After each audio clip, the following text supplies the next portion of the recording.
Quatrième vidéo pour démarrer ton activité de conciergerie Airbnb pour la rentrée et surtout signer tes clients rapidement, tes premiers clients. L'objectif, c'est que tu les signes dans les 90 premiers jours. Donc cette vidéo, aujourd'hui, on va parler du hack légal pour démarrer ta conciergerie dès aujourd'hui. En gros, on va parler de structure juridique et je vais te conseiller sur quelle structure créer lorsque tu démarres une activité de conciergerie si demain, moi, je la recommence de zéro, sachant qu'actuellement, j'ai une trentaine de biens en gestion. Je suis en société, etc. C'est un petit peu différent par rapport à ce que je faisais avant. Mais aujourd'hui, littéralement, si tu suis ce que je vais te partager, tu vas pouvoir démarrer ta conciergerie dès aujourd'hui. Vraiment, à la fin de cette vidéo, tu peux la créer et tu peux directement signer tes premiers biens en gestion et encaisser sur Airbnb sans être propriétaire. Donc, pour moi, la structure la plus simple pour te lancer en conciergerie, littéralement, ça va être celui qui a le statut le plus rapide à mettre en place en France. C'est celui où tu ne vas pas avoir besoin de capital de départ ni de formalités lourdes et où est-ce que tu vas pouvoir obtenir un numéro de ciré pour pouvoir facturer tes clients le plus rapidement possible. Et on parle bien de l'auto-entreprise. En France, tu vas avoir différentes activités, tu vas avoir la société SARL, SAS, etc. Et il va y avoir l'auto-entreprise qui est en gros la forme juridique la plus simple. Sache que quand tu crées une auto-entreprise, tu peux littéralement la créer en 45 minutes top chrono. Tout se fait directement sur le site officiel de l'INPI, donc c'est inpi.fr, formalité.inpi.fr. Je t'invite directement à aller checker. Et après, tu vas pouvoir choisir ton activité.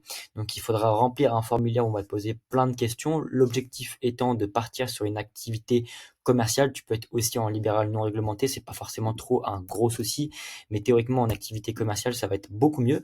Et donc, tu mettras en fait tous les services que tu proposes.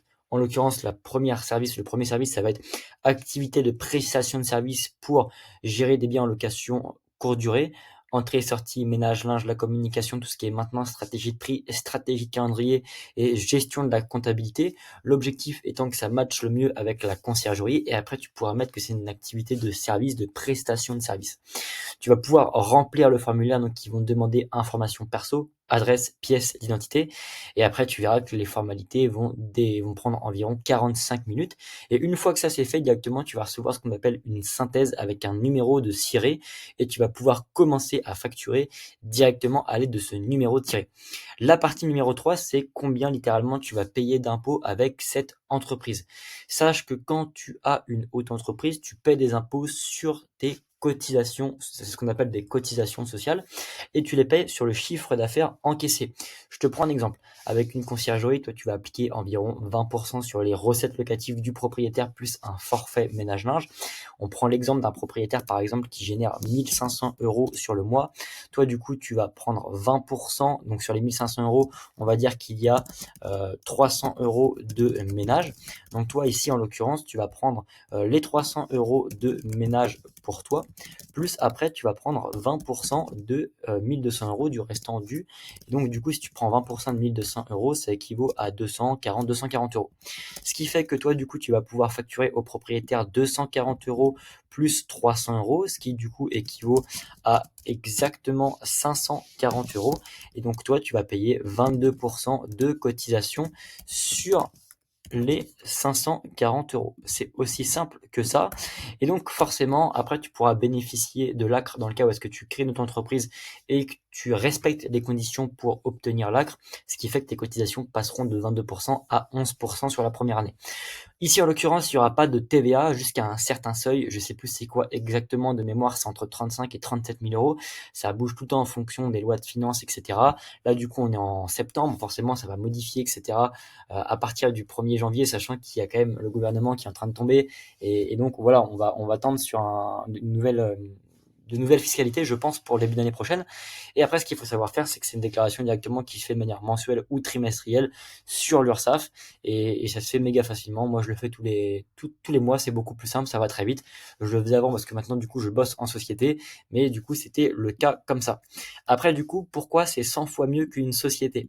Alors, si tu n'as jamais créé d'entreprise, je vais pas trop t'expliquer la différence entre les deux en termes de fiscalité, de comment est-ce qu'on crée une société, etc. Ce qu'il faut savoir, c'est que la société, c'est intéressant quand tu commences à générer pas mal de revenus et que tu as des personnes à qui tu payes des frais, comme par exemple des personnes qui font le ménage, que tu as un local, etc.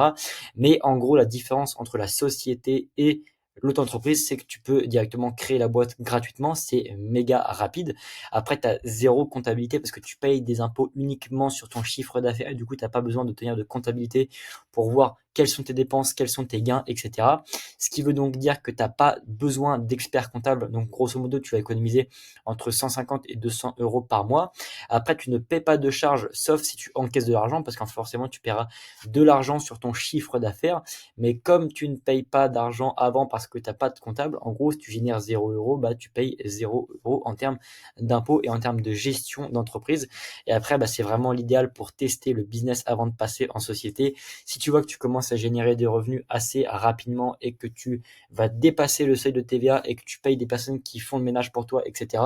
Alors là, du coup, dans ce cas-là, il faudra directement passer en société, type SAS, SASU en fonction de si tu es seul ou si tu es deux, ou alors SARL dans le cas où c'est adapté pour toi, par exemple, si tu crées une boîte en famille.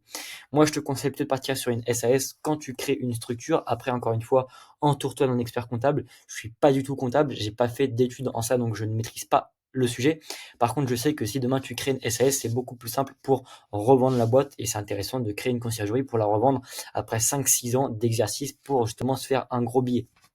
Justement, à ce sujet, si tu es intéressé pour savoir vraiment comment est-ce qu'on fait pour développer une activité de conciergerie et que je paramètre directement pour toi ce qu'on appelle un coffre à prospects pour t'apporter des prospects clés en main qui veulent travailler avec ta conciergerie, tu peux directement cliquer en description. Il y aura un lien où tu pourras prendre un appel soit avec moi ou soit avec un membre de mon équipe. Et du coup, on va t'expliquer exactement comment est-ce qu'on peut structurer ton activité, t'aider à la développer et avoir des résultats méga rapidement.